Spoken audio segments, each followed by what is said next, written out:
Welcome back, everybody, to Day 3 of the World Championship Series live in Poitiers, France. We just secured our first grand finalist, Hydra, and our next match will determine who will join him on the final stage. First up, this player is the only foreigner left in the top 4. He is in the top 4 for the first time in WCS and is looking to fulfill his dream of becoming the WCS champion. Poitiers, he needs your support. It is Bunny!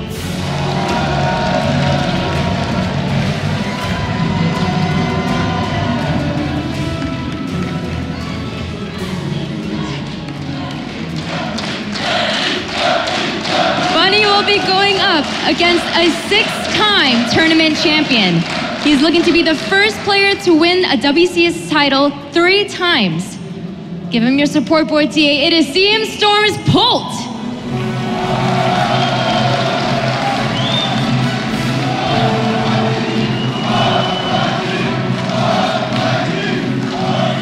Will it be the Danish turn, or will Captain America move on to the finals? Players shake hands. We'll find that soon enough, but first, let's head over back to the experts' desk. Thank you very much, Smix. I am very excited for this second semi-final. Bunny, the last remaining European in this tournament, goes up against a 6-time StarCraft 2 champion, a 2-time WCS Premier League champion. This is a big opportunity for Bunny to make sure that internationally and globally, everybody recognizes him as one of the best European players in 2015 in StarCraft 2. I'm joined on the desk here by Fenner, Kalaris, and Todd. First of all, let's continue this talk about Bunny. It's all about Bunny right now. Within the new WCS, he is this last remaining European. Todd, talk to me about Bunny as a player outside of StarCraft and also inside. Outside of StarCraft, he's a very shy and quiet guy. You know, I don't know him that well, but he takes some time, you know, for him to open up and becomes a little bit more chatty. He's definitely one of those nice guys, but a lot more on the reserved side of things. Inside of game, actually the exact opposite. Gets right in your face and then crushes you. I've played him on many occasions, in tournaments, in WCS, in DreamHack, and if he was the equivalent in real life of what he is in StarCraft, I think our friend Kalaris described it best. I would be brunt and bruised because he would be crushing me all the time, but yeah.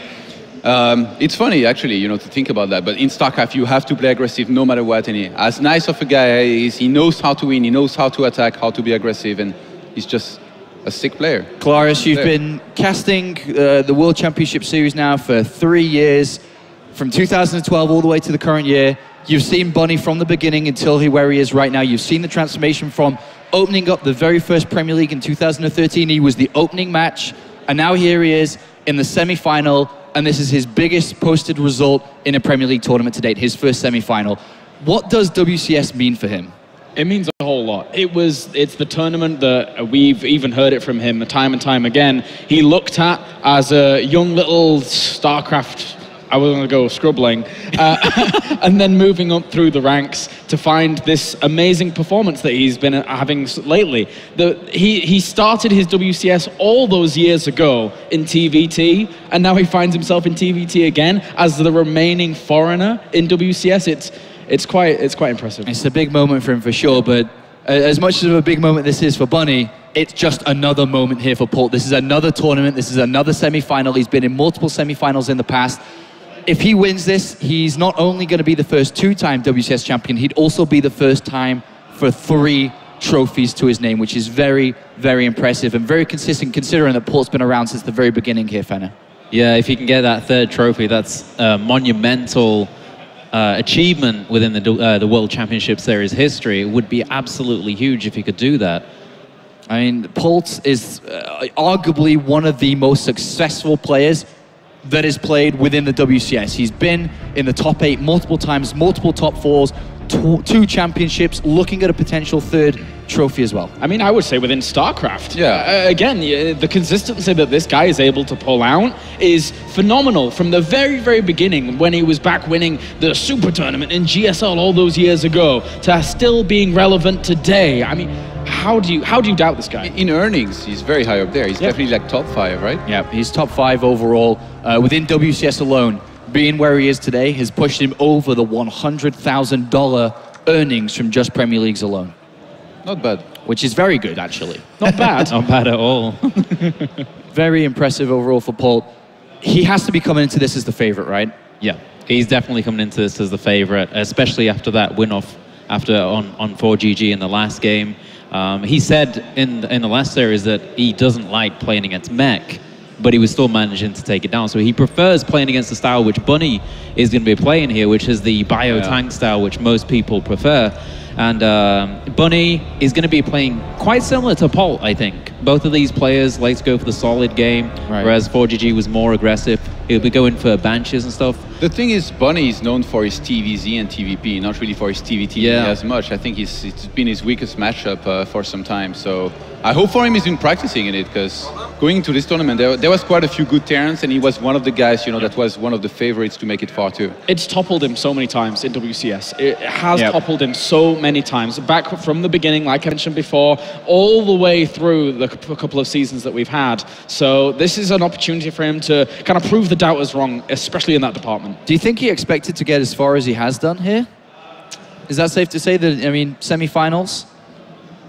I think he's been quietly confident about himself. I mean, I haven't spoken to him, and I don't know 100% if that is the case, but the way he has progressed through StarCraft, especially in 2014, now coming into 2015, I think he is quietly confident within himself, even against Snoot, who he played last round.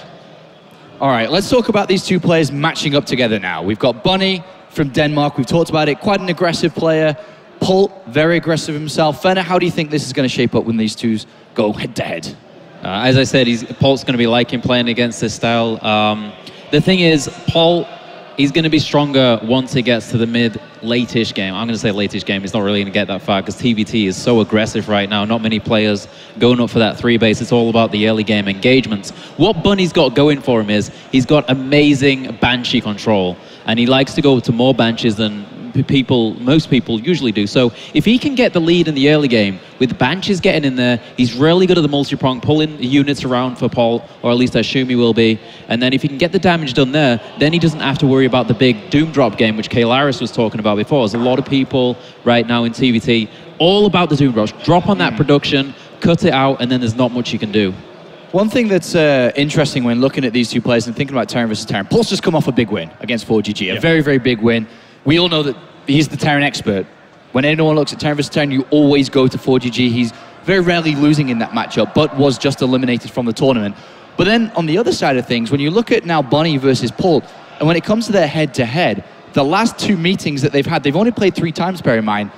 Bunny's won them both, online and one offline as well. The last time they played was in the Intel Extreme Masters in Toronto in August of 2014, not that long ago, and Bunny beat him 2-0. And then a few months earlier than that, Bunny beat him again, 2-0. That must give him some confidence going up against such a giant. Yeah, and the thing is, he got to watch that game versus 4GG very closely as well. You know, he was already through to the next round, so all he had to do, you know, was sit back, enjoy, look at what Polt's capable to do, and as good as it was, he got a very cool glimpse into how Polt might play against him. Bunny, you know, as much as TvT, I think is his weakest matchup, at least result-wise. Yeah. He's got some very good builds out there. To qualify for Challenger, like in the very first qualifiers that he played in for WCS, he played against Marine Lord, and I think it was a decisive match for him to be able to qualify into Challenger, and he beat Marine Lord with some very nice builds. I remember this one game on Merry-Go-Round where we opened Raven and all that, so he knows how to play a lot of different builds, and that's really going to help you up against a Polt who's also very versatile. Okay, so here are the maps for this best of 5 between these two players. Catalina, Vani Research Station, Inferno Pools squeezed itself into the middle of these 5 maps.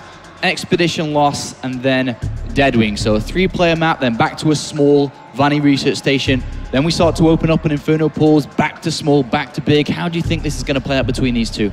Catalina here, I think that Bunny's pick, that makes sense. It's a small map. There's a lot of places where you can get Banshees in the early game. Like I said, Bunny's going to be looking at the Banshee play to try and get the lead here. And then the next pick, Polt's pick, Vani Research Station. Great map for drops. There's a cliff across the entire front. You can sneak up and down the left and right sides throughout the entire game. And then Inferno Pools, Polt's pick, once again, another map where there's loads of dead space. You can sneak drops in. So it just lines up with what we've been saying. I mean, notice the vetoes, though. Bunny is the one in the past 2 series he's been playing that has been vetoing Overgrowth continuously, not only against Snoop, but also against Polt here. And it seems as if he just doesn't mind actually having Infernal Pools or even Secret Springs, if Polt were to veto something, Infernal Pools itself, sneaking into this map pool. So it's interesting to see the actual dynamic come in here. I wonder if he has it veto on a ladder. I feel like it's the last map he'll ever veto. Yeah, possibly. That does happen quite often. But guys, I'm going to have to put you on the spot. We haven't done this very often this weekend, but we're going to do it here. We are going to do predictions. I want to know the player that's going to go through and by what score. Todd, you're going to start us off. Who's going through and by what score? It's difficult, man. I feel like Polt has a better chance, and he might be able to do it, with the 3-2. This Polt's career hasn't been leading up to this moment. Bunny's career has. So I'm going to go Bunny 3-2. I think, like they said, it's going to be an extremely close series, but after seeing Polt in that last series, I'm going to have to go with Polt 3-2. All right, so 2 for Polt, 1 for Bunny. We'll see which way this series is going to go. If Bunny can get to the final, he would be the first non-Korean finalist in a very long time. Who can guess the first one? It was Stefano a very, very long time ago. Let's find out who's going towards the grand finals to face off against Hydra. Thanks, guys. It is time to kick off the second semifinal here. We got some TvT action, and boy, oh boy, have these guys had some interesting bouts before. Yep, the cool thing about the last series that the boys at the desk discussed a little bit is that it was 1 week after Polt had that great victory at Red Bull Battlegrounds in Detroit, where he just destroyed Tasia 3-0. So going into that series at the Index from us, I was like, well, Polt is probably a favorite against Bunny, right? Well, no, Bunny didn't just win 2-0, he almost won 3-0 in a best of 3. Now, Nate, if you ask, like, Roddy, that does not make any sense. It was really cool. Game number 1 back then, it was on Catalina. Polt was losing. In a certain moment, he forced a really awkward base trade, but Bunny was still in control of it, up to the point where Bunny only had 1 orbital, and like Polt, he went for the biggest suicide mission of all time, and one of his absolute last Marines got the final bullet off on that command center. He lost all his units, but then he wrote, "You got 400 minerals," and Bunny's like, no. And then Polt is like, "Die?" question mark. And Bunny's like, "Oh, I guess so." So then they had to replay it. But then Bunny still won, which I thought was the most amazing thing. Because normally that's so demoralizing, If you're ahead in a game and somebody like somehow sneaks out a tie just to do it all over again. Bunny was great, but the TvT meta, Nate, has shifted quite a bit. Yeah, Terran versus Terran going to be pretty crazy. We are loaded into the first game of our second semifinal. Our last remaining non-Korean player in this tournament, in blue, in the bottom right, from Team Liquid, it's Bunny!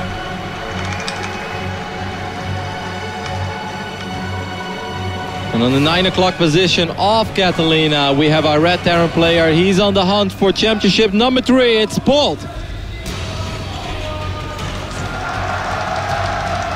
I have to admit, Nate, I did not even expect him to come this close, to come this far already. Of course it's Polt, and I did not underestimate him, but if you would have told me he's going to be in the semi-finals against Bunny, well, I would have been willing to take a friendly wager against that one.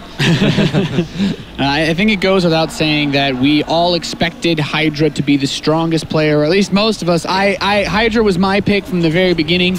I like 4GG a lot. Our pick, Nate. Why do you always have to exclude me from your thoughts and feelings about players and other things in life? You know I felt the same way. Our pick, Roddy. He was our pick. He was our pick. He was our baby to go through all the way, and he made it. And the real question is, as we start this series off, both of these players, by the way, are much less aggressive than 4GG. And on this map, already getting a taste of that, since they're both going to open up Reaper. So we're going to have a slightly slower start to this than one might expect for Catalina. But which one of these guys can actually beat Hydra? I don't know. That's all I'm thinking about right now. The guy, as the Muslim always loves to say, can bring his A++ game, but then add another 2 pluses or something, Like he's going to have to evolve right in front of our eyes. Their hairs are going to have to turn yellow, Super Saiyan Stage 3 immediately. Just skip part 2, and then maybe one of these guys will be able to actually give Hydra a very good run for his money.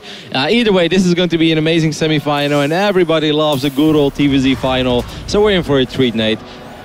Yeah.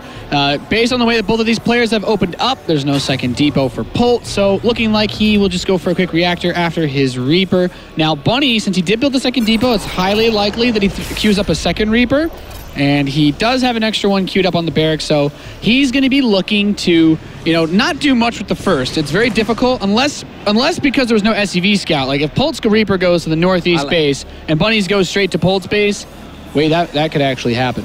What I kind of like, he might actually be able to get an SCV kill. Oh, he's going to send it back. That's very smart of Polt. But you know, Nate, the one thing I like so far, hopefully nothing too crazy happens over here that we have to shout our lungs out because an SCV is about to die. Well, actually, I'm going to... He's going to get it. It's nice. He's going to slip out. And the big thing is he knows now that it was Reaper opening from his opponent. Though, Nate. He might get the Reaper. No, one more. He's running. Yeah, he does not get away. Okay, and then I still like this for Polt. What I like for Bunny is Bunny has obviously been watching that TvT series that Polt played before. He knows how Polt like to open, and Polt, he has been opening rather careful, right? With that command center on the high ground, Bunny's like, if we're doing the same build, I can actually build my command center on the low ground. And that's what I like. Minor advantages, because he was able to watch that TvT series earlier today. Yeah, he understands where Polt is willing to pull punches in order to stay alive in the early stages of the game. And Bunny, he's pulled out a lot of these pretty economic defensive openings in his recent Terran versus Terran games. He recently took a 3-0 series over Happy in the Fragbite Masters winner bracket, and he actually took that series in a pretty convincing manner. I will say, just to touch back on what the guys in the desert were talking about when it came to the maps, he actually beat Overgrowth there too. They ended up playing on Secret Springs. It seems Bunny is comfortable on playing any map in the current map pool. Well, I wouldn't be surprised, Nate. He is quite the beast. So far, Polt is going to follow it up with his starport. Everything is pretty much the same. Bunny's throwing down a bunker already. Perhaps a tiny... I'm not sure why, because he has a very good idea of what he's playing against. And I don't think, unless he would be worried about Hellions is running up that ramp. I think that's actually exactly what he's worried about, because Polt, with the Hellions, he could be looking to do a quick drop with this medevac that he's going for. There's no second gas for Polt, so all it can really be is either a Viking opening or a medevac. Since he knows what Bunny is up to, he can get a pretty good read on this, and I think he might go Viking just because he sees that starport landing on the tech lab. But the bunker is just Bunny's way of staying 100% safe. I talked to DeMuslim a lot about this because I was having difficulty dealing with this early Hellion pressure, and he said, just put a bunker in the front, mate, and you're going to be safe. Muslim probably doesn't have a whole lot of experience with bunkers in his own natural, more in the Zerg's natural. But other than that, Nate, he still knows what bunkers are good for. He's always there to give you some good advice. Just kidding, Ben. I know you're watching. I'd still agree on that part. But the Banshee's on the way, Cloak being researched. So Bunny going for delayed Banshees is going to give him that opportunity to go for that big play he likes to make, which is more about having multiple Banshees and really pulling the opposing Terran player around. I do like that he's getting a depot up here. What Bunny wants to do is just cut off a potential for a big Hellion run-by while a medevac elevators Marines or drops him in his main base.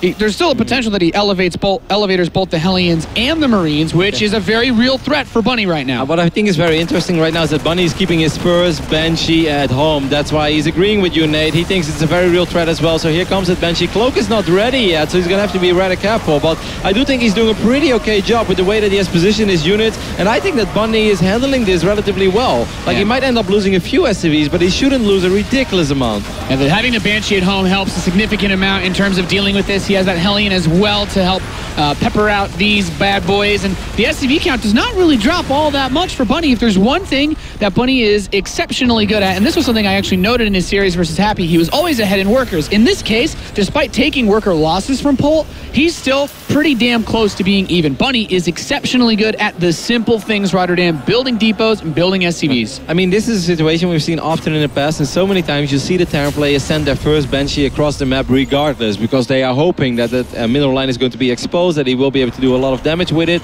but then they forget about their base at home and they lose way more than they're supposed to. So it was a very smart move and decision by Bunny to keep the Banshee at home, and now he should be able to get a couple of SCV kills here, maybe 2 or 3, but that will already even things up. This is where Bunny becomes one of the most annoying players to go against. I told you, man, he's going to wait for 2 Banshees, and because he had to keep one home to defend, he actually gets away with this when he might force out another scan. Still a big pain to deal with as the Banshee in the natural has just been going ham. This is really good for Bunny. He killed 6 SCVs. He's ahead by 4 workers right now, and above all, these Banshees are still alive. So frustrating. Polt has burned the scan already as well. Well, this Banshee is about to run out of energy, so it should die as soon as the Viking... Look at that Viking! Polt was falling apart a little bit. He never sent it back, unless he was chasing something that didn't really exist. Those optical illusions on Catalina, man. Haven't we seen them all, Nate? Hey, man. The Easter Bunny brought an extra special present in the form of some Banshees today. Bunny has, I think that's a very sharp way. And Polt, you know, this is something that I've noticed a lot in this tournament. He's been blocked at 70 supply for a good while. He's got 2 depots that are just halfway done now. So he basically started them in a panic after the Banshees killed his SCVs.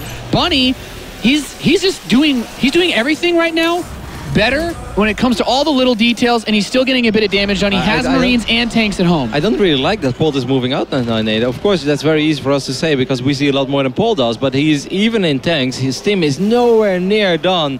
I mean, the best case scenario is that Bunny repositions the tank and he's able to get a couple of volleys off on it. I guess he does have Vikings, correct? Well, it's 3 against 1 Viking. Does Bunny have... Okay, so the only thing he does have going for himself is that he has air control. So maybe Polt will be able to even things up just a tiny bit. I love that this Bunny actually slips one of these Hellions back over here to pick off an SCV or 2, but forcing Polt to look back, to focus on dealing with this. These tanks should be able to clear out this bunker and this supply depot, but with the support of the Banshee, which I'm not exactly sure where it is, I think it could come back. Actually, it's going to continue to harass. Bunny has stim, and Polt does not have stim. Of course, it's very risky to stim if you don't have combat shield, because all of your Marines will literally die immediately against 3 tanks. But if Bunny sees that these tanks are moving forward, like what Bunny really needs to do is scan Polt's army as much as he can, and this is where things are going to get dicey for him because that siege tank takes the first shot. Thankfully, both of his tanks are in range, so it actually works out pretty well for Bunny. He's actually going to pick up all the siege tanks here because Polt doesn't get that second bit of vision on the north tank, and you know what? This is just looking phenomenal for Bunny. He could chase this army, Nate. He could chase his army easily. The army of Bunny right now is way stronger than the army of Polt,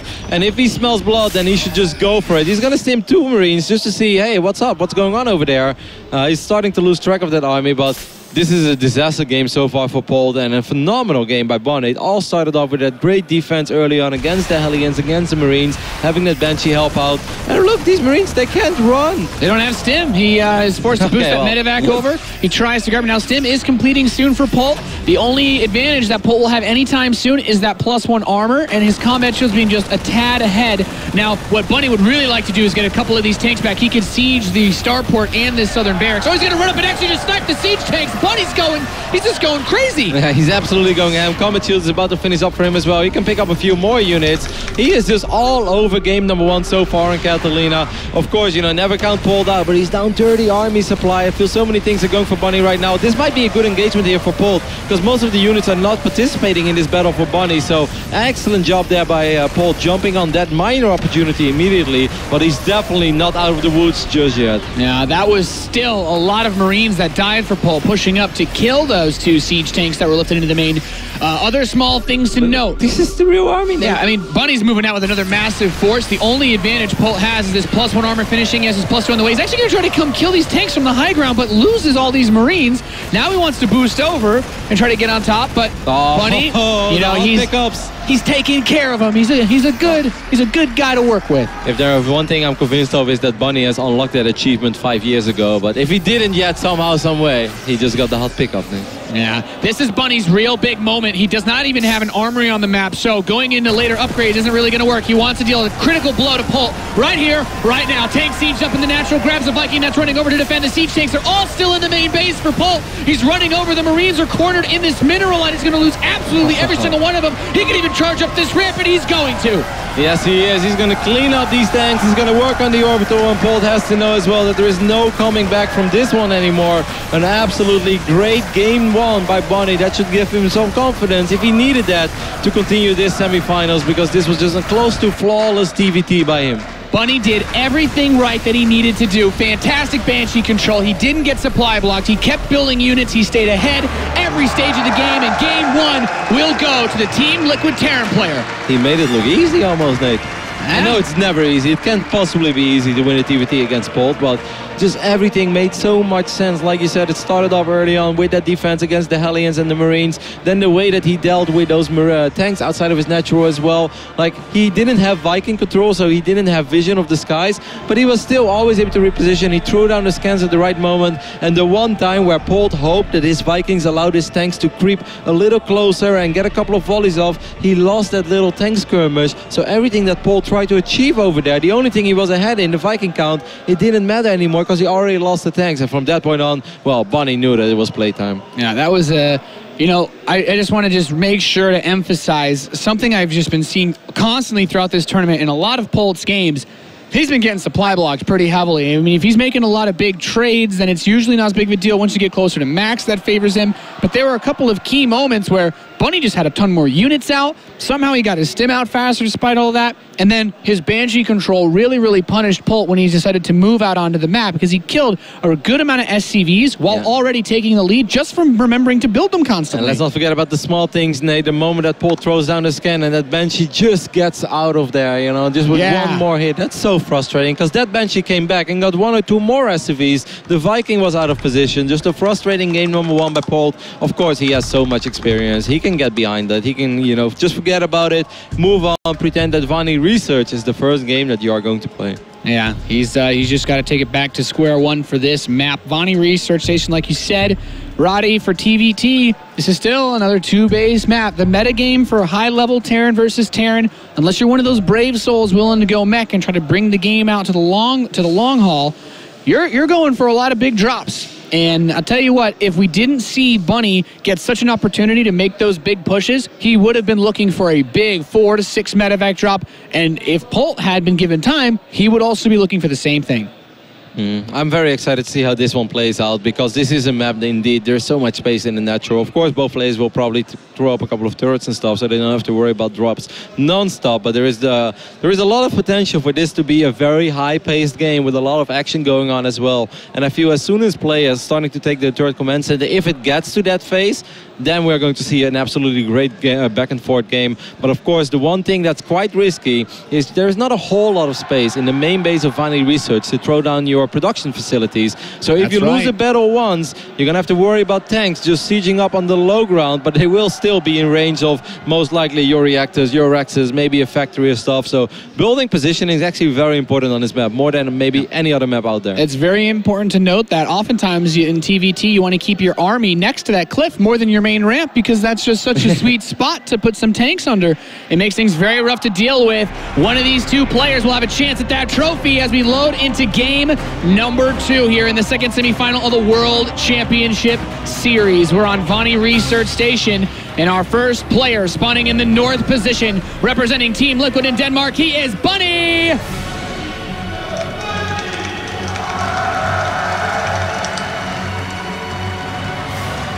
And his opponent, spawning in the south position, the Korean Terran, representing CM Storm, he's Polt! I must say though, in the middle of a series, Polt never looks too fazed by anything that's happening within the games. Like, he never looks shaken up, he never shows a whole lot of emotion. Definitely if he wins or loses at the end of a series, you can sometimes see like a little bit of frustration on his face or a big sigh, but as long as the games are going, as long as there is hope, you never really see him being distracted by anything. And I think that's truly one of the attributes that made him win so many tournaments over the last 3, 4, almost 5 years by now. Yeah. Just think about Bunny's experiences in professional StarCraft compared to Polt's. Polt's got it all. He's got the big titles. He's got the big Korean championships, the European championships, the American championships. Bunny coming into all of this, you know, the first little piece that we got to see in the group stage of the round of 16, he was talking about this is the most important tournament to him. You look at someone like Polt, you want to take that away from him. You want to know what that feels like. And for Bunny to be up 1-0, it's got to be a good feeling. If Bunny makes it to the final, that is a legendary moment. That may very well be the most joyful moment of his career so far. While for Polt, well, probably the only thing that will truly ever excite him again is either winning a GSL Code S or winning, you know, BlizzCon, the big one at the end of the year, because he has won so many tournaments. He's won 2 WCSs, but that doesn't mean that he doesn't want to be the first player that can say like, hey, I was the first one to win 2. Now I'm the first one that has won 3 WCS tournaments. And that's a record that's going to take quite a while for someone else to break, considering that he'll be challenging, of course, in the upcoming seasons as well. Must say, MMA became pretty damn close if we would consider GSL this season and WCS. He was very close.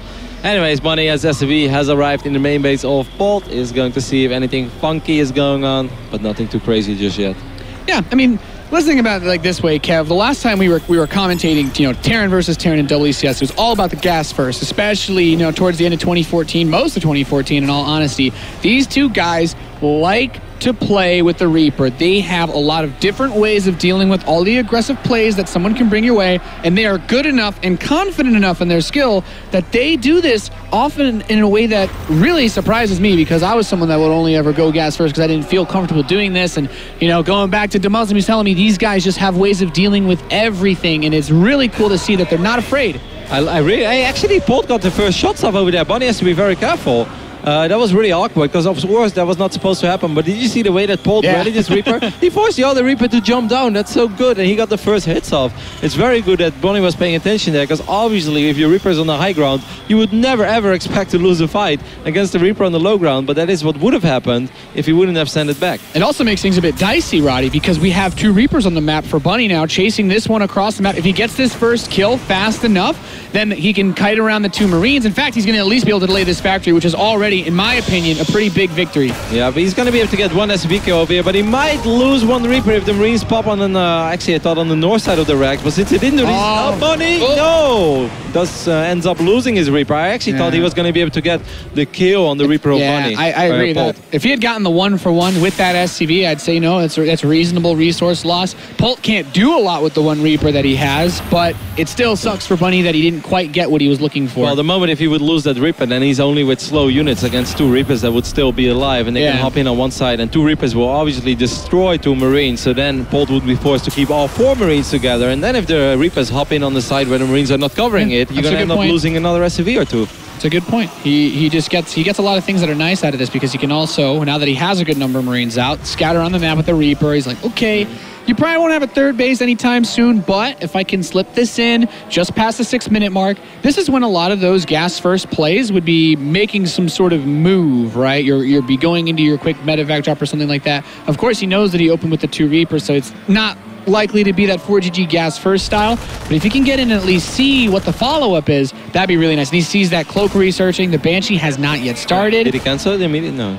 Never mind. I don't think Bunny's really concerned about being scouted with that. Polt's been, his answer to this has often been the missile turrets and the Vikings, but Bunny seems to be more than good enough at abusing those. There is always a sweet spot if you're playing with Cloak Banshees. Like, no matter how many turrets somebody throws up, well, unless you play against certain North American ladder Terrans, they will have a few more turrets than one might expect.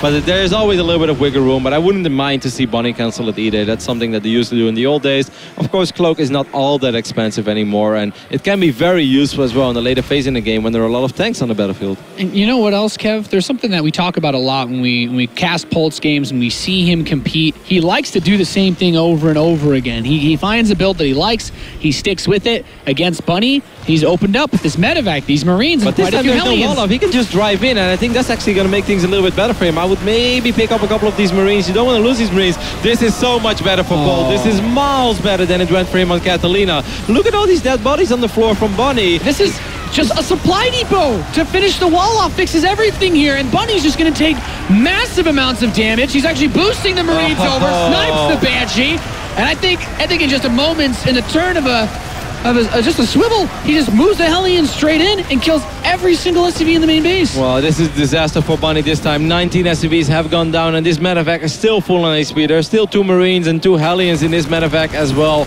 This party ain't even over yet for Polt, so Polt is going to even things up right here. I mean, he's so far ahead, Nate. I don't know what Bunny's supposed to do. Of course, he has Cloak Banshee, so that is a way to maybe get a couple of SCV kills here and there, but we were talking about a couple, not 25. Bunny's got a long way to go if he wants to take this game back. TvT is the matchup where these sort of miracles actually happen, in my opinion, a lot more often than some others, but the thing is... Just wait until we have Disruptors, Nate. Well, eventually, Polt should start a missile turret in his natural. Well, Polt actually hasn't started a missile turret in his natural, and he has just 1 scan available. So, you know, he's playing with fire a little bit, but this Banshee also doesn't have any energy because it cloaked to attack those Marines, so... I think Polt realized that. He's like, I'm not really worried about this. I'm going to kill this Banshee. That wasn't actually necessary, by the way, now that I think about it, because there were only 2 Marines left, correct? Because the first Banshee did die, so this was the second Banshee when there were only 2 Marines left. I don't think that Bunny had to cloak for 2 Marines. I guess it's a bit weird, because maybe he was just trying to dodge the medevacs that came over. I'm not entirely sure. But he has this other Banshee that's going to move down the southwest side of the map. This is really, really tough, because Polt realizes there's basically, because Bunny's going for a 3rd command center and he's getting it faster than Polt, Bunny has reserved himself to saying, okay, we're going to have to play a very, very slow game, and what he's hoping is that he can set up just a good enough defensive position across his 3 bases that he can bait Polt into going for a really big drop or a really big push that he overcommits on, and he can stomp. Otherwise, I don't see any chance that Bunny's supposed to win in a direct fight when Polt just has so much more money than him to invest into all this different infrastructure at the start. And I mean, this is already, I love what we're just seeing right now. Just look at the minimap, how beautiful this is. He's walking forward in a line of Marines. This makes me feel like this is some sort of a hooligan squad in the middle of the city, you know? They're all lined up, and they are exploring, they are seeing, trying to see if they can spot something that wants to get in trouble. Well, Polt doesn't have to worry about anything other than this Cloak Banshee that already sneaked its way on the left side of the map. But this is just great. He makes sure that he won't be caught out of position. He will make sure that he has eyes on the map everywhere. This is actually a really, really nice bit of damage this Banshee's doing. Bunny needs a couple more plays like this. In fact, delaying this third so much, super nice. He actually has a Banshee in the natural too. And if this one escapes, okay, it doesn't, but still buys a lot more time for this Banshee to continue to do some work, Kev. If he wants to come back, this is the way to do it. Yeah, I mean, there's always a speed spot. And look at the worker count now, actually. It's 40 against 43, but it doesn't change the fact that Polt is still ahead in upgrades, has a stronger army, and I think overall just has better units as well. Just look at the tank count. There's no way that Bunny has as many tanks. Oh, actually, he gets another SCV kill. Okay, lost that Banshee, but I really feel like Bunny needed to make something happen, and he's not home free yet, Roddy. He still has, as you mentioned, the smaller army, even though the workers are very close now. All he needs to do is force a couple of mistakes from Polt. He needs Polt to just screw up just a little bit, and then he'll be right back in this game in a flash. I mean, the worker count is indeed very promising for Bunny right now, but it doesn't change the fact that Polt has Stim, has Combat Shield, has +1 attack already, and has a minor tank advantage. Overall, he's just up a lot in supply. Polt is supply blocked now once more, but the depots are about to finish up. It's going to be difficult for Bunny to secure 3 bases. Polt doesn't have to bomb rush this. He, of course, could always try, but I wouldn't necessarily recommend it. As long as he keeps Bunny on 2 bases, you'll be fine. Well, he's going to go for it. Yeah, he's just going to rush straight up towards this ramp. Those Marines are going to stand with the medevac support. The tanks for Bunny are allowed to fire, but if this isn't enough, then this game is going to end in the next 30 seconds or so, Roddy. So far, he's pushed Polt back a little bit. You think he's going to pick up everything? His own Marines. You think he's going to pick up maybe 2 tanks? I think he knows that the amount of tanks, shots it takes to kill his. He can't kill both siege tanks, so he can just push up without jumping in through the medevacs. And at this point, there really shouldn't be a way for Bunny to defend against this. Polt's even loading up units into medevac just to boost across, to reduce the time it takes to rally his forces across the map. And at this point, I think we're going to be moving on to map number 3 pretty shortly. Bunny tried to bring this one back after taking so much economic damage early on, and the Banshee definitely did something. Got 14, 15 SCV kills, well, both Banshees did, and a couple of Marines, but it doesn't change the fact that during all that time, Polt is mining more money, which allows him to just build way more units. It is pretty hard to make a comeback after losing 25 SCVs in the first fight of the game.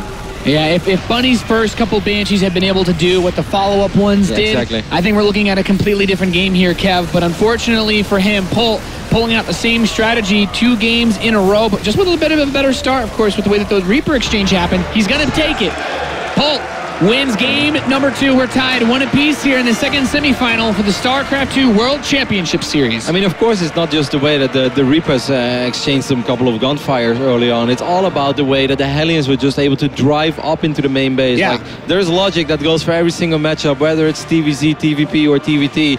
Units that are being dropped one by one, if you engage it, it's very easy to take care of Yes. it. If you have to engage units that are all unloaded and are ready to fight, are ready to fire all at the same time, and they will only start taking damage by the time that they're all unloaded, it's 10 times harder. And this time, well, Polt basically didn't have any time to waste. He unloaded all the Marines, and the Hellions just drove up by. While on Catalina, he had to drop Hellions, fly back, drop Marines, fly back, pick up the last 2 units. Like, that takes a long time, and you lose a lot of potential DPS, which he didn't have to worry about this game. And the other thing that really hurts the aggressive player when you're in that position that you just mentioned, if your medevac is actually busy picking those Hellions up, medevacs can't heal units while they're unloading. Yeah. So you're basically fighting a Terran who, yeah, of course he's going to put Marines and Hellions in your base, but he technically doesn't really have that medevac as a support unit until all the units are in your base. So it's easy to kill those Marines. You know, I'm sure as a Protoss player, you know, once Marines are being healed, they're very difficult to pick off. No, I mean, sometimes you see units being dropped on top of Zealots, and they just don't do anything. But if they get dropped in a little corner and they stim forward, well, then your Zealots are gone. You know, that's just, it's common knowledge, of course, but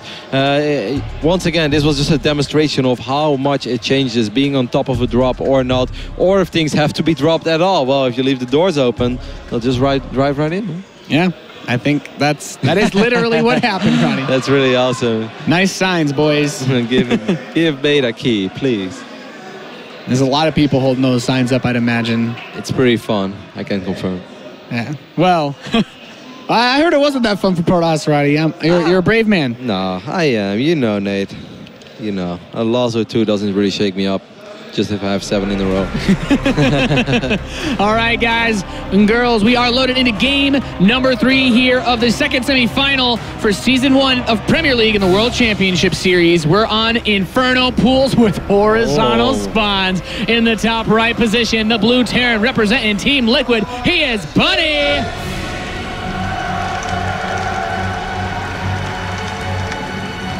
And on the left top side of Inferno Pools, we have a red Terran player representing Cooler Master Storm. It is Polt.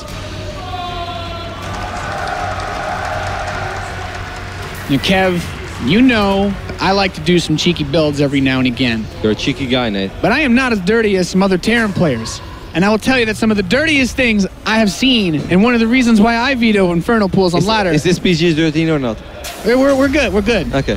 It's in horizontal spawns games against other Terran players who are dirtier than me. And I tell you what, this map, these spawns, things can get really crazy because taking a third base is pretty close to impossible. It's so extremely wide open, or you want to be expanding towards your opponent, which, needless to say, is a little bit risky. I have no idea what to expect from this game, Nate, because it's safe to say that I haven't casted a whole lot of TvT horizontal positions on Inferno Pools, and I haven't played it a whole lot either. I would be lying if I did. Well, the most important thing to note is that in none of the games that we've seen so far today have there really been any emphasis on SCV scouting player. So neither of them are going to know that they've gotten these very, very aggressive, these very close spawns until it's a bit too late. But Bunny's saying, you know what? Bunny Maybe I did get those spawns. Bunny did SCV scout, by the way. On this map? On Vani. Yeah, well, yeah, but he didn't do it all 3 games. Okay. And the thing is, he's not doing it now, which even this late scout, it's still a bit risky to be doing this 2-rack Reaper, because if it was cross spawns, then, you know, I'd be like, well, Bunny, you know, this is a bit of a blind risk. In this case, it will pay off. Well, he's going to be able to find both SCVs will meet in the middle. So now Polt knows and Bunny knows. It's very important, of course, for Polt if he's... whether or not he's able to find that second Rex. That will change everything, the way that he approaches this game so far. It's very likely that Polt will just add on a reactor. Supply depot going down, he won't be able to spot that second Rex, Nate. It's very important because this could actually trick Polt, since Bunny has opted to open with 2 Reapers. Every single game. Yeah, so seeing a second supply depot is not that weird. And it might not trigger him to think that, oh, this could be a threat. In fact, this position of this command center is actually, Bunny's going to show up. He's going to be like, ah, yes, I can delay this a lot if I get in with just a couple Reapers. It would have been even worse for Polt if he would have dropped it on the low ground, correct? Yeah. But then he would just never be able to complete it. Yeah, I'll agree with you there. It's just like if he had tucked it somewhere else in his base, I think it might have been a bit easier to defend. But it's totally at the end.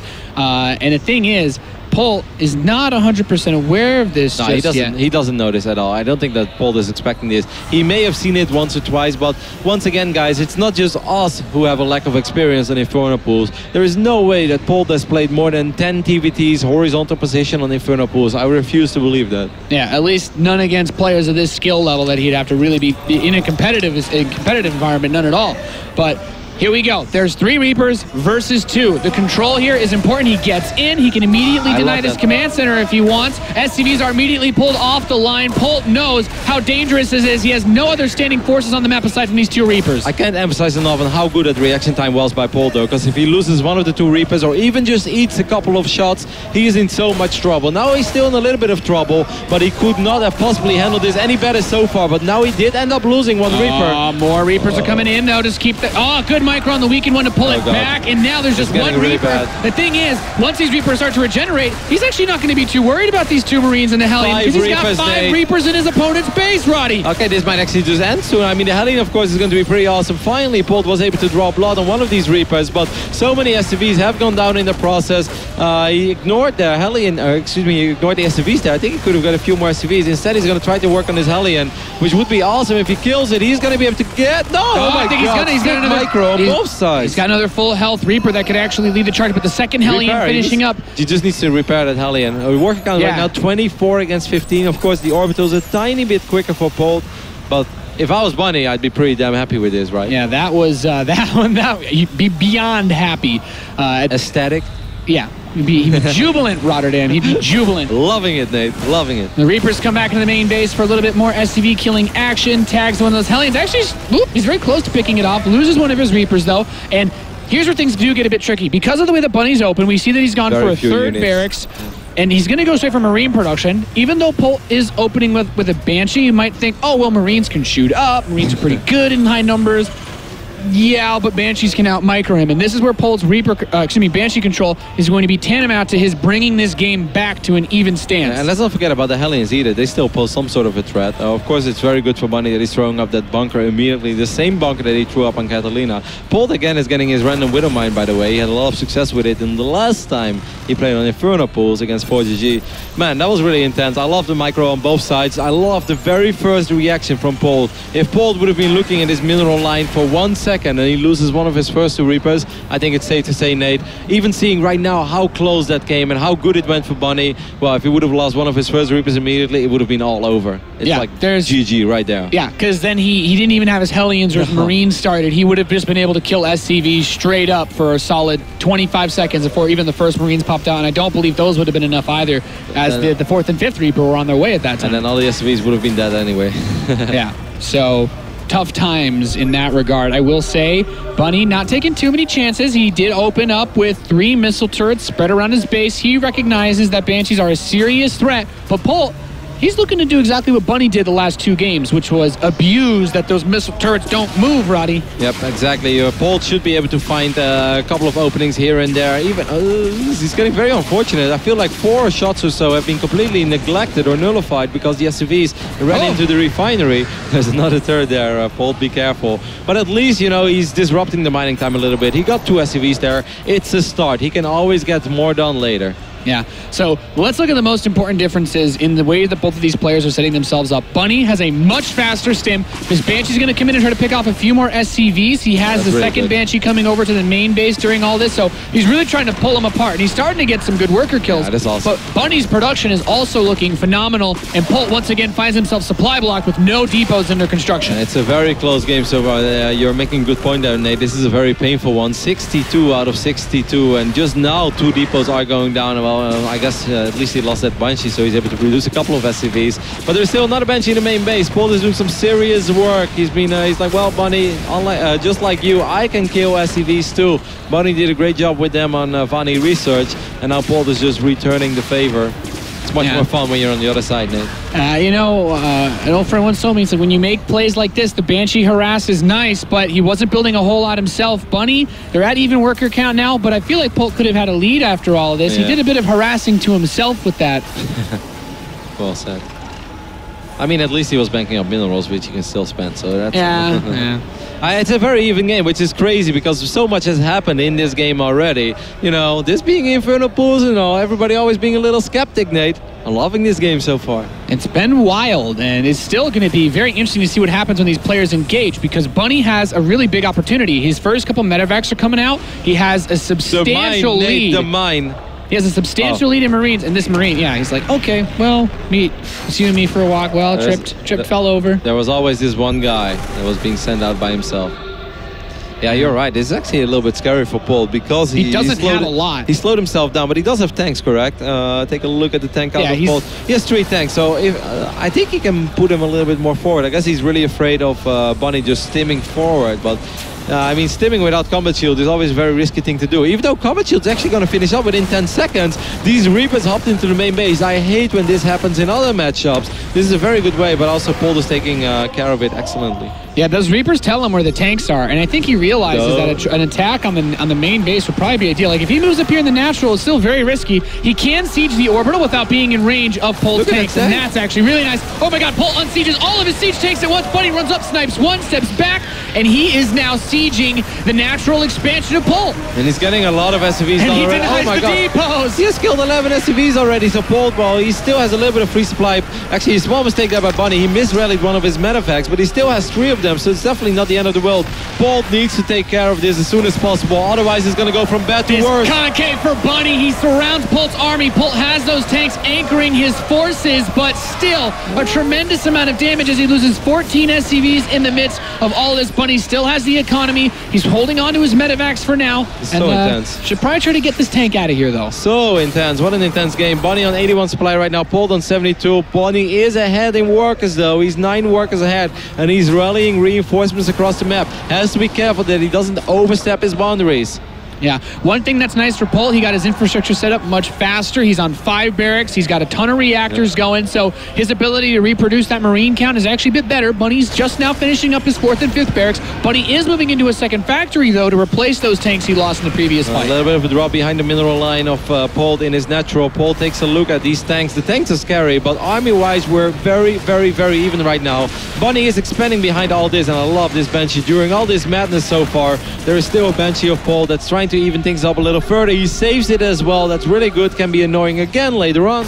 And now we have an armory finally coming in for Bunny, so we're going to see Polt get one as well, moving into those later upgrades. But still, when your both players are being this aggressive, you can't be thinking too much about that third. Bunny has the command center on the way, but if he gets pushed back and Polt can siege outside his base, it's like, yes, you have an orbital to mine your base out a little bit faster, but you know, getting that third is still very, very tricky. Man, isn't this amazing? This is a 15-minute game right now where they were both at 105 supply each, and in a game where just the build orders have gone so different, so much has happened, both players have lost so many workers, and just to see that they are dead even at the 15-minute mark, I always find that remarkable. I can't understand that has happened, but that makes it an awesome game so far.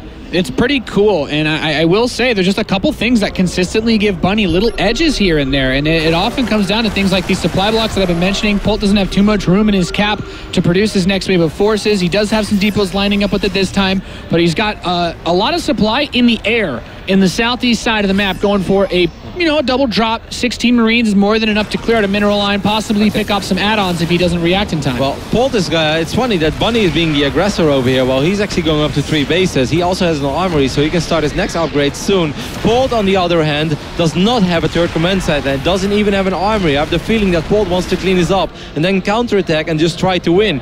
This is going to be a planetary fortress, by the way, which is a really interesting decision. But you've said it, Nate. It's very hard to defend all 3 locations at once. Yeah, in the old days, taking a PF as your third base meant you were a scrub. In these days, in this days, it means I don't want to lose my third. These Marines, Polt's like, well, can't deny that base. Runs over to the main. Well, there's still not a lot here. But he actually lost a few Marines to that PF shot. Yeah, but he's not going to be able to cancel because there are a lot of Marines over here for Bunny as well. There is also a tank, so Polt's going to have to pick up these units. Yeah, that planetary fortress was actually... a reactor? Okay. That planetary fortress is actually one of the smartest things I've seen in a very long time. But couldn't he just put a couple of Marines behind the mineral line, though? Like, as awesome as that PF is, I totally agree with you, but the SUVs are still vulnerable. Yeah, I still think the way that it's positioned, it's much easier for him to defend that than... Oh, I totally agree with you, but there was definitely a small moment there where Polt should have just been like, all right, I'm not going to work on this big building. I can just stim in, but what I can do is position my Marines behind the mineral line. Yeah. That's what I do with my stalkers, Nick. Ah, I see. Well, against Marines, high psych auto tracking actually makes that impossible, so... But I guess he wouldn't rush that out. He wouldn't rush that out. I'm thinking way down the line. Usually you don't see planetaries in TvT until that's actually happening. So, this Banshee just runs straight into a couple of bullets. Barely doesn't die. That was really close. Yeah, that was too close for comfort, but he is still alive, so might be able to get a... And now he's not. I want to say might be able to get a couple of SUVs, but he's not going to get anything. The 2-2 lines up almost perfectly for these guys. The +1 attack for the vehicle weapons as well. Okay, well, I'm happy to see at least that Polt did decide to throw in an armory. I'm not sure when he did that because I checked before and he didn't have one. But Nate, he still does not have a third command center. And this is becoming problematic. Polt is going to eventually try to force some sort of base trade against Bunny, which will actually be very difficult to do since you're playing Marine tank, cracking that planetary is very, very difficult without getting tanks. He has to go for some sort of doom drop. I think he should go in the natural because there is a PF and a tank there, and a combination of both is really gnarly. The tanks in the natural for Bunny are not sieged, and Polt sees that right now. Polt's going to stim up. The Marines busting up the ramp, the tank siege up just in the nick of time to defend him in this position. And the thing is, if you're playing versus like a mech player, then sometimes you do some weird things. You spread out Marauders against a PF and soak up the splash, but with just Marines, you can't. And as you pointed out, Roddy, he has a tank on the planetary. Yep. I mean, this is becoming a real problem for Polt. It was slightly problematic earlier. He's going to try to bust down his ramp. He realized that he needs to move out, but all of his Marines being cleaned up. He's going for a flank at the same time. Bunny still has a really good spread. He can pick out the siege tanks. It wasn't really well synced, though, by Polt. He might be able to clean this up in the end, but he lost so much. I felt like he lost so much more than he had to. He does break this, so that is definitely something that he can all do. But here are the reinforcements for Bunny as well. It's a lot of blue streaming across the map. Polt, that was awesome. The idea behind this all was great, Nate, but he didn't sync it up perfectly. The left side engaged way before the right side was able to participate in that battle. He saw those Marines run as fast as they could, but they were a little late to the party. Yeah, this is a very tough spot. Polt needs to do something massive right now. He's going to have to float over his main base for a third. He's going to try to siege up this planetary, and I think he should actually be able to kill this Bunny, not aware of where Polt's army is, really hurts him. That's kind of a cool move by Polt, and what I think is even more bizarre, Nate, he started 3-3 upgrades. Oh my god, he's going to actually just go straight for the natural expansion. The medevac. Oh, that medevac dies to be the Paul Revere for Bunny's forces, let him know what's coming as he steps up into the natural expansion. Both players now, I guess the whole goal is to shut down the production. Well, Polt just lost out more than a handful of Marines over there. He has to be extremely careful with every single unit that he has. Base turret scenarios, every unit counts twice. I don't think he has any medevacs over here, so there is no evacuation for those Marines. Bunny is about to break the front over here as well. Maybe not the tank, but at least he took care of almost all the Marines. And that is just going to be a GG. Bunny takes a 2-1 lead. What a great game. Yeah, fantastic play by Bunny in a map that, you know, not a lot of games have been seen on.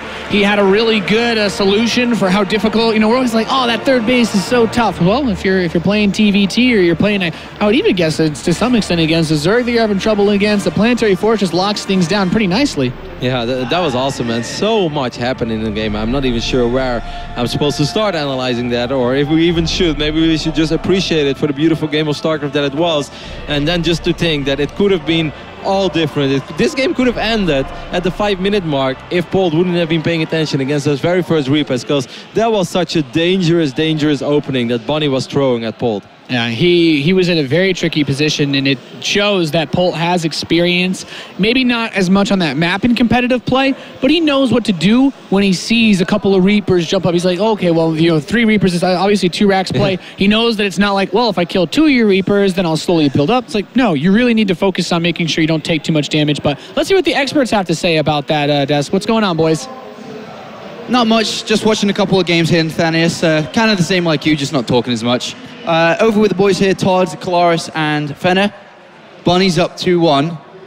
He's 1 game away from going to the finals, and that hasn't happened in a very long time for a non-Korean. He'd be the first person to do that since Stefano way back when in the first season of 2013. It's a big feat we're about to see here if he can win this next match. He's got a bit of a comfort zone. You know, Polt can win and then he can still go to the decider. But what are your thoughts so far on this series? Because it looks like Bunny is given the fight that a lot of people, including 2 out of 3 on this desk, weren't too sure what was going to happen. You know what? I think it's just amazing. I know I predicted Polt, but Bunny is playing great. And it's not like, you know, he went for some cheeses, surprised Polt. He's played pretty much, in my opinion, straight up. He went for big pushes. He went for decisive moves, and so far it's worked out pretty well for him. I really like that last game, you know, the push, you know, on the expansion here of Polt, killing a few SCVs, killing one of the assimilators, and then later on the counter-attack, very decisive. You know, I knew as soon as he realized it was going to be, you know, some kind of base trade-ish scenario, he went for it straight away and managed that perfectly. What do you think about the choice of going for that opening, which gave him the lead in that map, and then gave him the lead in the series as well? Going for 2 barracks before expanding, getting a lead against Polt, and that put him in the position. Is that a very brave thing to do there for Bunny? That was a very big surprise to me, because we normally see him going for those solid plays. 2 racks Reaper, who the hell does that in TvT, sorry. Maybe he did it because it was close positions and he wanted to get something there quickly, but still, for Bunny to do that on this stage right here, that seems crazy to me, because he doesn't normally do that. He seems strong. You see it sometimes on Catalina, actually, as like a pocket choice to go for, and sometimes. But the thing that really stood out for me, especially on Inferno pools, was positioning from both of the players, just constantly dropping scans on one another, always being aware of they always are. And the reason I picked Bunny throughout this series is because of the games that we saw he play on in Gfinity against Fantasy. Of course, he didn't actually win that series, but there were sparks of brilliance there. His TvT has come on leaps and bounds over the past year, and it's at the place where it is now, where he's giving Polt a big, big difficulty. The next map is going to be Expedition Lost. Pretty small, 2-player map. There are a lot of pathways where positioning and knowing of the army is going to be very important. You don't know where the army is, you can get surprised by a counterattack. How are they going to approach this map here, Fenner?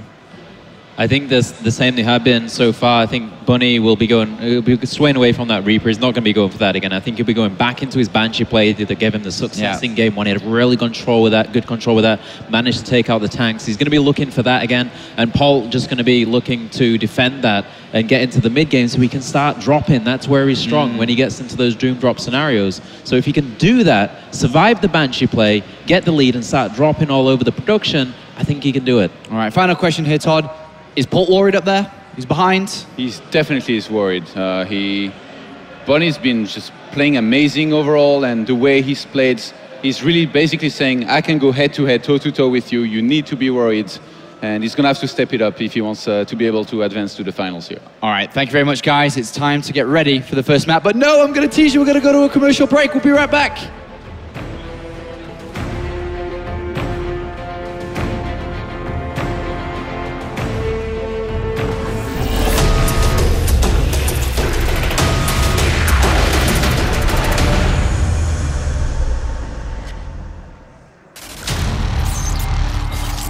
I move objects with my mind.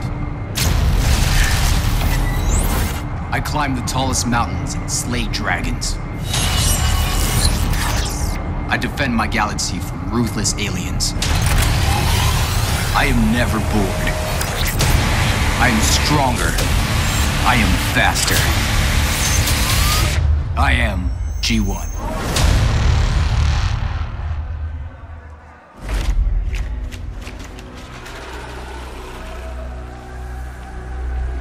Have ye heard the rumblings? The mountain stirs once more. Beneath its crags, cliffs, and rocks, there's evil in its core. Fire made flesh, dragon's breath, teeth and claws and flame, calling any heroes out there that are brave.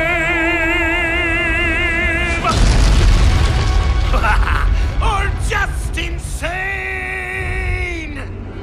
Black Rock Mountain, a Hearthstone adventure!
Welcome back to the second semifinals between Bonnie and Polt, where Bonnie is currently leading 2-1, and Nate, he is one map win away from making StarCraft 2 history, Tasteless. That's right, Artie. He's looking to go and write himself down in the echelons of esports history here with a grand final appearance in WCS if he can win just one more map. The next map we'll be playing on in this best of 5 is Expedition Lost.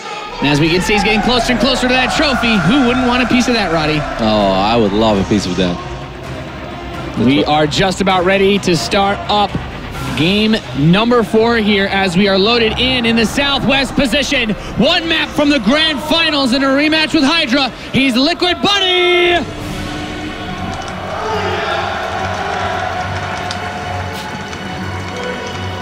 And his opponent in the northeast, who's won plenty of championships in his career, wants to add a third WCS. It's Polt! Well, if there's one thing that's set in stone is that Polt at least wins one tournament every single year. I think he's been doing that since 2011. He's definitely done it in 2013 and 2014. And of course, in the old days, he has won plenty of tournaments as well. 2015 is still young, but it's probably going to happen eventually. And the dream is still alive for Polt, of course, as well. He was on the ropes a little bit against 4GG as well in that game against Catalina, but he turned that one around. And then eventually later on in game 5, he was able to close it out. Expedition Lost, Nate, talk to me. This could be a very explosive TvT as well, isn't it? That's right. So just the first thing that I need to point out is this map is just less than ideal for Reapers. You are not going to get Reaper harass. You are going to have a very hard time getting Reaper scouting. Both players are going to opt away from Reapers because of this. In fact, right next to this factory of Polt, or this barracks of Polt, is the only very small space that a Reaper can jump into the main. You can't go in from behind, you can't go from south of the ramp, and most of the place where you can jump up, it's actually not even that big. Like, it's a very small portion of what you can even see there. So Reapers are mostly written off in this on this map by Terran players, so that's why both of them are going to rush straight to that factory. And every single time you tell me this, Nate, and every single time I believe you, and then I fire up a ladder game and I lose 2 workers, and I curse you out. Silently. Hey, I didn't. I know. I'm just kidding, Nate. I didn't say there wouldn't be Reapers. I just said they shouldn't kill as much as they normally would. Yeah, I guess the fault is all mine. Eh? Anyways, factory is going down. Of course, it makes perfect sense. You don't really want to go Reapers on a map like this, or even, you know, in the old days, think of Daybreak, when there's only single entrance into the main base. You know, you can still hop in, but you know that most likely you won't leave. And Reapers, they still slow your economy down a little bit. It's still an investment. You don't just want to make a unit like that and then just sacrifice it as soon as it gets its duty done one time, and that is scouting, of course. But, you know, most other maps, a Reaper can hop in and out multiple times and then confirm the latest scout as well. Yep, in this matchup, you're more likely to get a better chance of reading what your opponent's doing by a well-timed scan. And if you decide to go gas first, oftentimes you're out on the map with some sort of medevac or Banshee harass anyway, which gives you more than enough intel, since you usually open with enough units to be safe against any type of cheese or proxy play. Both players are opting for a quick second gas. In fact, these builds are lining up close to perfectly. Yeah. So we could see one of them could still end up going Raven. More likely that both of these guys really want to go Banshee, although Polt, he's, you know, in this position, maybe he doesn't want to risk microing Banshee while he's being attacked. I can see Polt going for a Banshee, but I can also see Bonnie going for a Raven. I don't think it will be the other way around, but I can see it play out like that. We will see. Because I feel that Bonnie's he has to be very happy with the read that he's had so far on this series. Think back of even the game on Catalina, where he just knew that this was going to be same builds as well. He dropped his command center on the low ground. Polt was a little more careful, and he was going to do it on the high ground. Polt is indeed opening up with the Banshee, but so is Bonnie. Both players are going to go Banshee, and, you know, oftentimes when we get to see situations like this, we're always wondering, it's like, well, you know, it's very tricky because it's all about controlling your defenses while getting that. Someone like 4GG just goes for the quick Raven behind it. Bunny's going to get a Widow Mine, and look at the way that factory's rallied.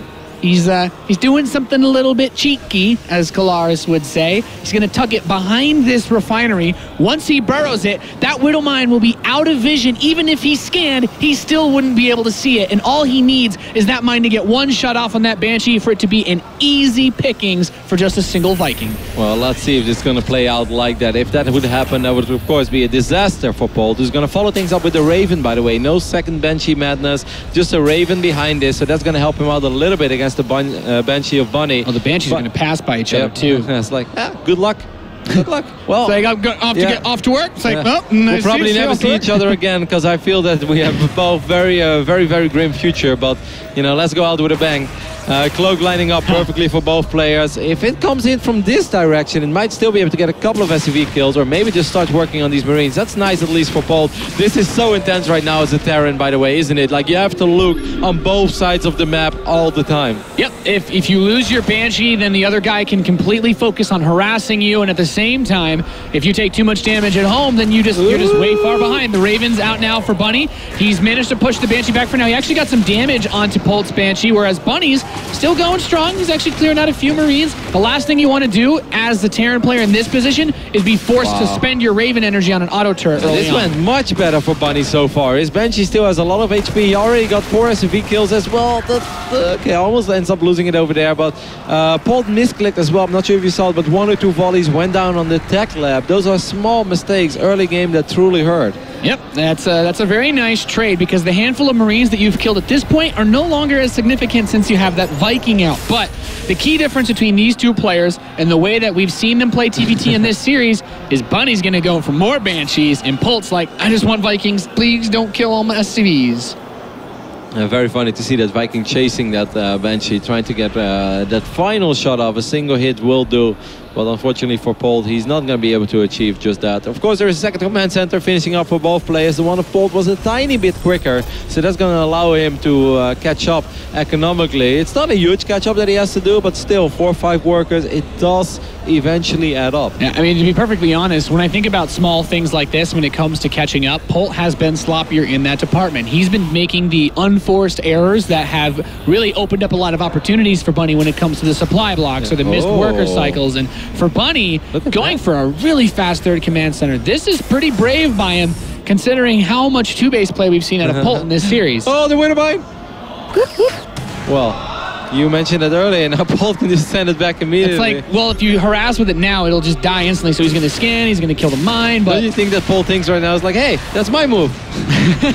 Get your own, man. This is what Polt has been doing in the previous games. At the same time, the Banshee of Bunny is doing quite a bit of damage in the natural. Again, getting 2 kills, and of course, mining time being lost over here as well. Another one in the main base. Hello, baby. Guess who's back, Roddy? This Banshee is just picking off units left and right. And as soon as he moves over to deal with that one, the other one's back towards the natural. Let's take a minute to work on a couple of SCVs and Marines, Nate. That's right.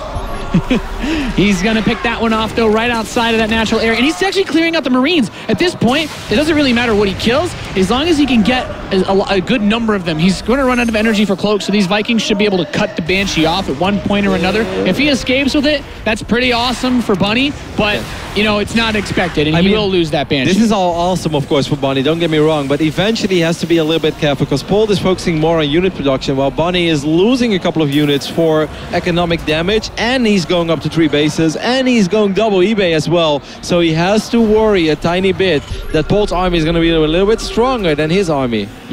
This push for Polt is really all he's got. He's starting up some additional barracks, but somehow Bunny got his infrastructure up, including the barracks, significantly faster than Polt. Yeah, and double eBay. Like, Polt needs to do something with this build, that's for sure.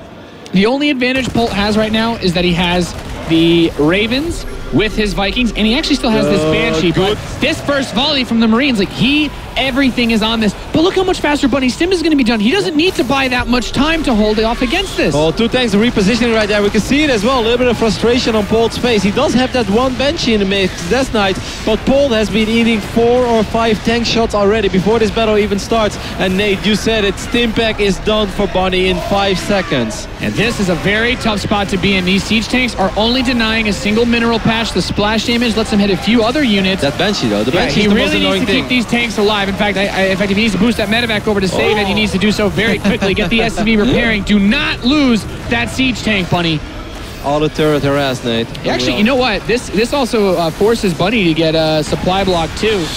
A couple of Marines misrallied over there. 4, 5, 6 Marines will die. That's a nice little pickoff for Polt. 83 supply against 88. These auto turrets being super annoying. One tank will eventually take care of it, but we mentioned it before. Auto turrets, they soak up damage like champions. Yeah, I mean, the auto turrets do a nice job of denying some mining. What Bunny really needs... Oh, boy. Take a missile. Yeah. Okay, Pick up. He's going to do that trick. You pick it up, move it away. Oh, still loses some He forgot Marines. to move the Marines. Well, Polt is making something of this. I don't know if Polt will break the 78 supply barrier, but he's picked up a huge lead during all of this anyway. What a selfish tank. It was all about that tank staying alive. Meanwhile, 7, 8, 9 Marines went down there. 13 SCVs have gone down for Bunny as well. Of course, he does have triple orbital. He's going to elevate a couple of units to the other side. He's going to try to bomb rush this army, but that's quite a few tanks, and the Marines are in a very good defensive position as well for Polt. Yeah, so instead, Bunny's going to march across the map, which I think is a better option in all craziness. With this many tanks and that Banshee to anchor him down, this is still really rough. In fact, Bunny right now, he's just lucky that Polt's not moving that Banshee towards the tanks again, because there's no missile turrets left. He actually picked off the turrets. He's got a couple Marines here, but he's going to be able to bait those into the tank fire. And has this been the MVP Banshee of the year so far for Polt or what? Like, that Banshee changed everything about this fight and standoff. Bunny needs to just stim into this natural right now, move out of the siege tank range, and just try to focus that command center down. Unfortunately, quick response time for Polt. But now that neither player are mining off of their natural expansion, they still got a bit of work they can do. That Banshee has 18 kills already, and it's not going to die, and it has dictated everything over here. That Banshee's pretty much, in all honesty, won this game for Polt. Like, Bunny has a lot of work to do if he wants to bring this game back now. Killing that orbital, that would be a great start, but there are just too many units over here for Polt. Bunny at 80 supply. He's been hovering around 80 supply for the last 2, 3, 4 minutes in this game, while Polt, even though it's slowly, it's still steady. He's going up in supply. The medevac's actually working out really nicely here for these Marines. That combat shield been quite difficult for him to finish those off. Bunny's going to move out now. He's going to push these siege tanks away, and it looks like he's bought himself a good amount of space. He's not. Oh, he is in range. Oh, if the Vikings land on this, okay, he's going to kill the medevac first, but he might land the Vikings and just rush in. Polt trying to end it right here, right now, and he just might be able to do so, as there's only 3 Marines in production for Bunny. He's got nothing left. He's still got 1 Marine on the other side of the map that will get taken out as well. Poor Billy. He killed 8 SCVs. No, Billy would have survived that, Nate. What are you thinking? There is a triple orbital over here, though, for Bunny. That is like the only thing that he can sort of hang on to. And does he have a minor upgrade advantage? No. Actually, it's all dead even in upgrades. This is an incredible uphill battle for him to fight.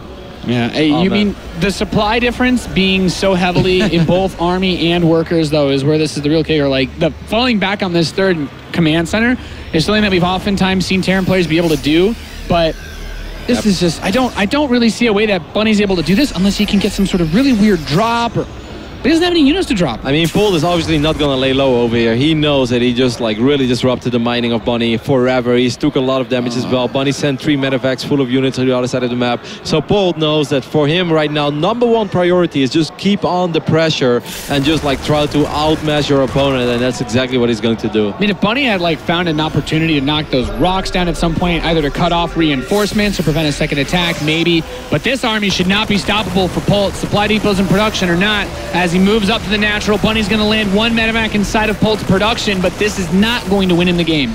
Well, it's an annoying drop for Polt to take care of, but he's going to work on this orbital. He should be able to take out 1 of these 3 orbitals, and above all, he's taking down a lot of SCVs. Again, he's taking down Marines. He's working on these medevacs, picking up that base, and he's going to defend at home and will most likely even up the series right here, right now, which means we will go to Game 5. That's right, Roddy. Bunny's last drop does get cleaned up. Even the medevac looks like it will not escape. There's a scan in that army, and GG's called. Polt has tied things up here in the second semifinal. Oh, that push, Nate, you said it by the time it started. That push is all he's got. He was down a base. He didn't have double eBay, and there were already tanks in position for Bunny. It really looked like it was a manageable position, especially after 1 or 2 tanks were able to get 1 or 2 shots off on the units of Polt before the fighting even started. You saw there was frustration on Polt's face. He was shaking his head a little, something you rarely see, by the way. He almost never shows any emotions in the middle of a series, but he was still able to turn it around. That Banshee deserves a Medal of Honor, Purple Heart. Give it everything, Nate. Yeah, the most crucial moment is right around the time that secret missile got thrown onto those 2 tanks. Like, and perhaps even a little bit earlier. In TvT, it's all about momentum with the army and the pushes, because if you defend a big push like that and you can keep most of your forces intact, like, you know, by getting siege tank volleys that are good, or, in my opinion, pulling SCVs since he had a third orbital command to fall back on, then Bunny's got a better chance. But Bunny played that situation out like it was an actual stalemate where they both had an even amount of stuff to work with, but Bunny had the third orbital command. He had the scans to either know what was going on back at Polt's base, but also he had the luxury of being able to pull SCVs to defend against that. Instead, all the SCVs just died to siege tank fire, and he was never able to get anything tangible out of them since they couldn't mine anyway. And you know, he wasn't even down in army supply. Like, that was the most good, because like the moment I saw the Polt marching out and I realized that how much he was committed to this attack, I was like, well, okay, at least he should have an army supply advantage, right? And I looked, and they're like both hovering around 40 to 44. Like, it was that even. So remarkable that Polt made it work. The ideal move in that scenario, and that, you know, just from the experience of being able to see how other Terran players react, and perhaps Bunny didn't quite feel comfortable because he did have the energy to throw those scans, is you try to keep your eyes on that army. As soon as one or two of those tanks on siege, you rush with everything, because as soon as you clean that up, even if you lose all the SCVs in the front line, you have a couple Marines left over to counter, and then your third command center will back you up in restoring those lost SCVs while simultaneously muling up. But this is it. It all comes down to this for our two players on Deadwing cross spawns. In the top right, the blue Terran representing Team Liquid. Can he do it? It's Bunny!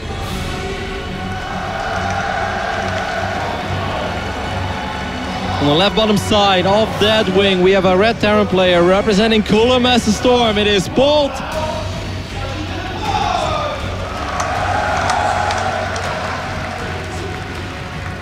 Bunny on the precipice of greatness to make it into his second Premier Tournament Finals. And you know, this easily the biggest finals appearance that he would make to get here, to kick off the year of 2015, where many people are now touting him as the #1 non-Korean player overall. This is such a momentous occasion for Bunny to get to that grand final. He's the only player that's been able to take maps off of Hydra as a Terran in the course of the last month, and this is the best opportunity anybody's going to have at stopping him if he can win this map right now. I mean, there was Moro, of course, Nate. Well, Maro. Yeah. I was thinking in the... I was thinking of human beings. Moro is a literal god. Yeah, well, he's a real pro gamer, you know.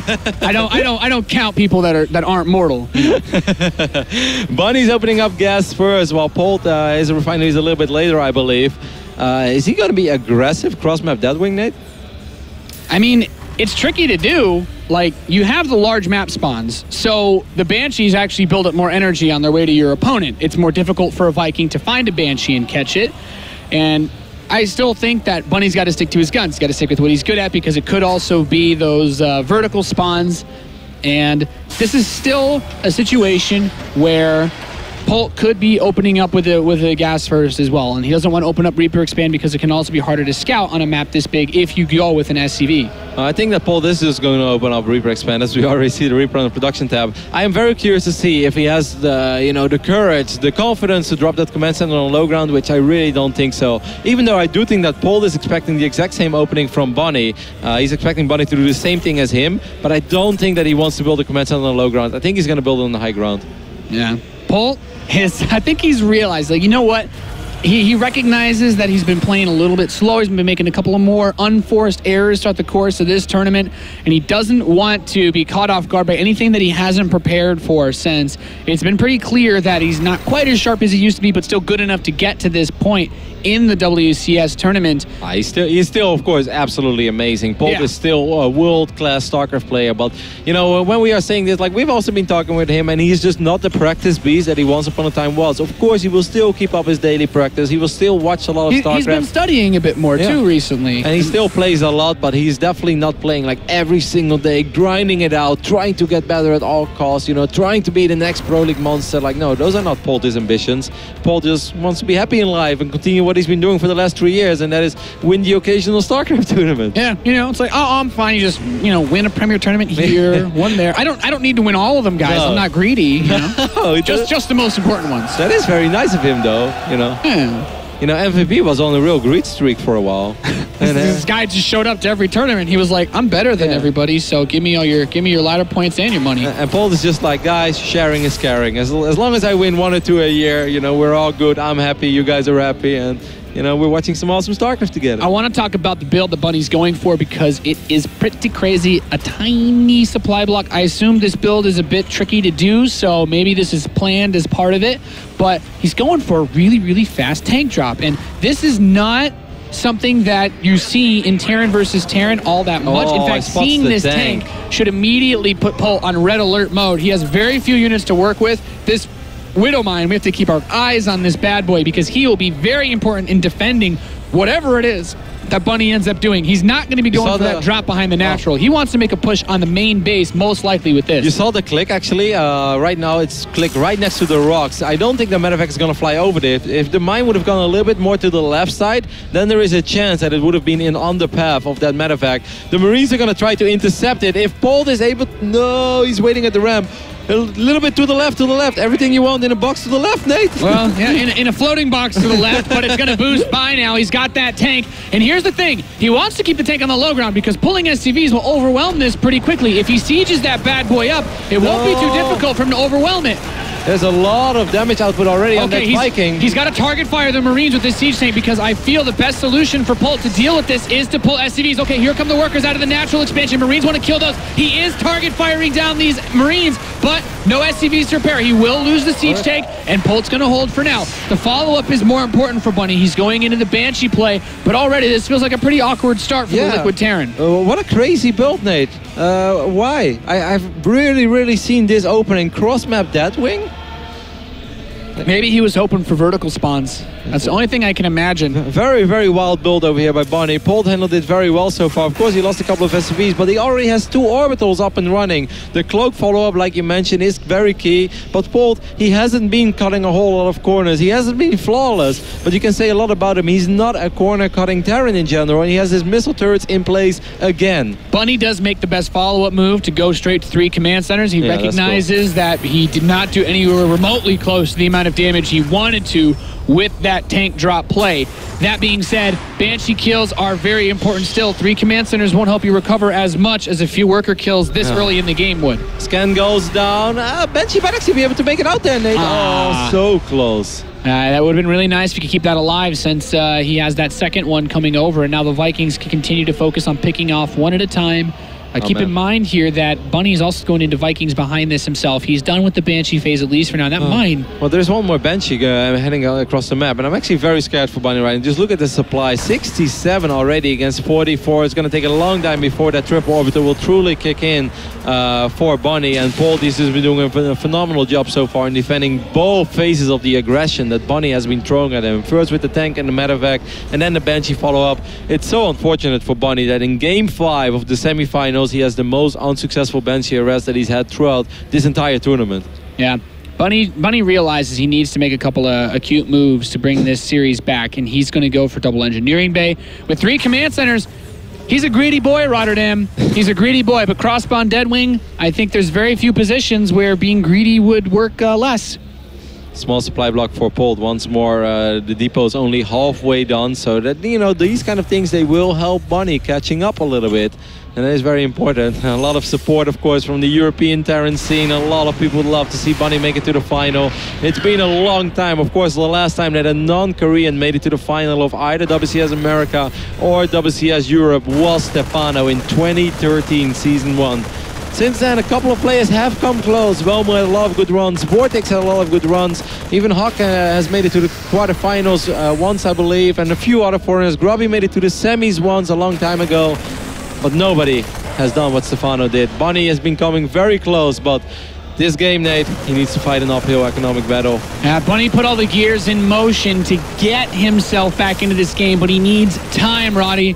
Time is not a resource that Polt wants him to give. wants to give him, excuse me, as he moves up. He's got this mine here, which kills an SCV, but that doesn't tell him exactly what's coming. There's the big scan from Polt, and he's getting ready to move in. If he wins this game, he's got a rematch with Hydra. 5 seconds to go for Stim. I mean, army supply, Polt doesn't have a massive advantage. He definitely has an advantage, but it's not ridiculous. First hits already go off on the tank of Bunny. This tank is so important. The Losing tank that falls tank. immediately. And now the natural is forfeit for Bunny. These Marines are going to step up.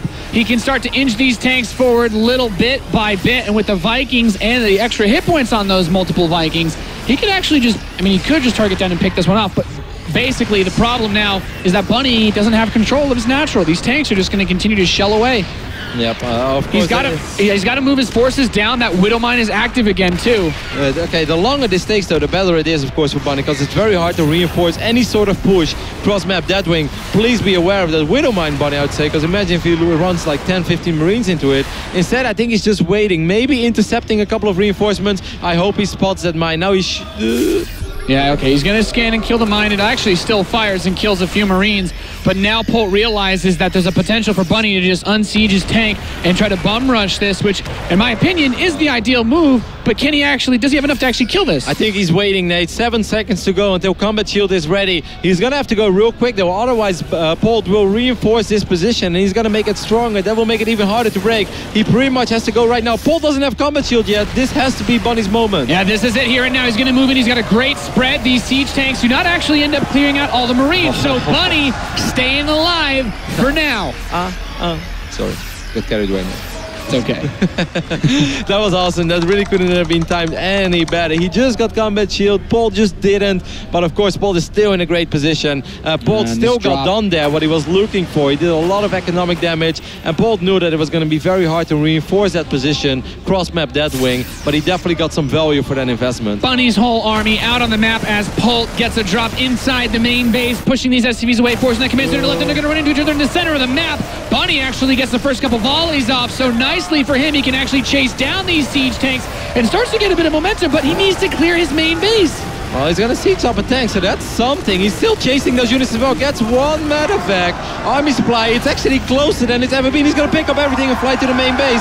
48 army supply against 50. There is a tank there. There's a missile turret as well. Let's see how this one plays out. This game is just absolute madness right now. Bunny's trying to make the dream come alive right now with this big play. He's in the main mineral line. He's mowing down 9 SCVs already, but here comes the big pull.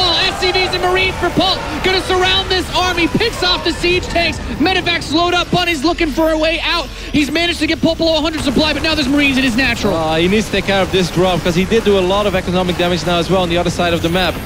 The orbital is starting to run a little bit low on HP. More Marines getting picked off. Very, very good job there by Polt, picking up those units, getting out of there, and still keeping on pressure of Bunny as well. For a split second there, Bunny had more army supply, and of course Polt has been ahead in this game for the last 5 minutes, but in TvT, Nate, you know it, one bad engagement where you don't have too many units to work with, and if there are 3 tanks on top of your production, it can end right there. So Polt handled that very, very well. Yeah, Polt is now in a dominating position. His +2 is about to complete. He's evened out that armor upgrade. There is a drop in the back of his main base, but his production line should be strong enough to actually kick this drop out and almost getting the medevac there, so a few Marines are left behind. But more importantly, Polt is up 33 workers. He has a 3rd orbital command to drop mules from now as well. 23, Nate. 23. Math on stream, not even once. I eyeballed it. But still a whole lot of workers. Doesn't change your point. Polt's still very far ahead economically. And of course, you know, during all that, or a couple minutes ago already, Polt secured his 3rd orbital as well, so Bunny doesn't have that advantage anymore either. +2 is about to finish up for Polt. That's one more advantage that he has going for himself. He throws up 2 sensor towers. He doesn't want to be caught out of position anymore.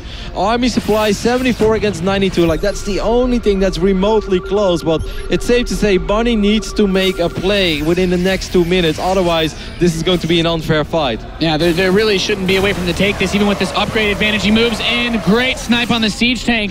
When you have inferior upgraded Marines, you're not going to win without the tank support. Polt's simming very far forward. Maybe this is the moment to turn it around because he has the medevacs over here. And it takes a little while before the medevacs of Polt show up.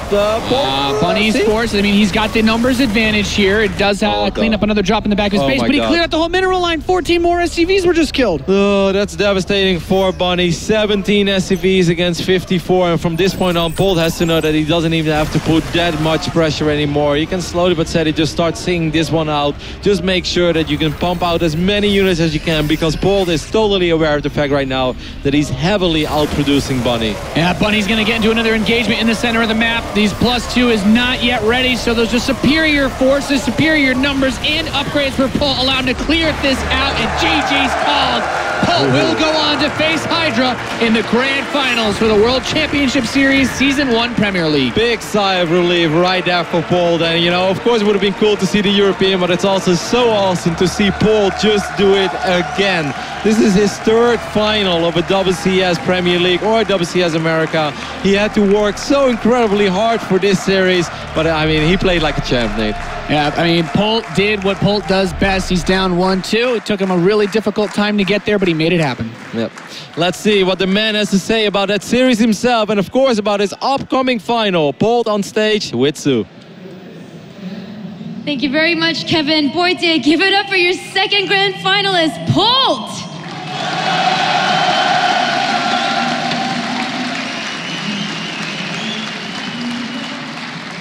Polt, you just came out of a very intense Terran versus Terran series against 4GG. Surely you must not have expected this Terran versus Terran series to be this difficult. Bunny. Yes, Bunny. You said that Bunny had a very different style from 4GG, but did you expect that he would put up this hard of a fight? Actually, when I was preparing for my poll this weekend, I expected just at most one best of 5 for TvT, but unfortunately I had 2 TvTs, and because I only prepared like two build orders for just one player, but I used all of them against 4GG, so Bunny knew everything what I was gonna do, so it was very, very difficult. I want to focus on that game 3 because it was so intense and back and forth, and unfortunately after that loss you were down 2-1. Despite that, you seemed so calm when the camera panned towards you, and you were able to come back in game 4. How were you able to do that? All of my loss happened in the beginning of the game. Well, actually, in the first game, he played very well. It was kind of lost in the macro game, but from the first game, I figured out what he likes to play, and from the third game, I figured out if I don't die in the early game, I'm gonna win the game. All right, well, this is your first time in the grand finals of a WCS since 2013. After nearly 2 years, what is it like being back on this stage? Actually, I didn't know it's been that long, but since it's been like 2 years, this is the time. All right, well, you sound very confident, but Hydra, your opponent, is also very confident. He has stated that no player can stop him except maybe David Kim. I'm sure you have something to say back to him. Yeah, he's also ahead in head-to-head against me. Well, 4GG was the same. He was like 5-0 or something like that, and I beat 4GG Revenge, and same thing's gonna happen. All right, thank you very much, Polt. Best of luck in the grand finals. I can't wait to see who will come out on top. We'll find out soon enough, but before then, let's head back to the cast.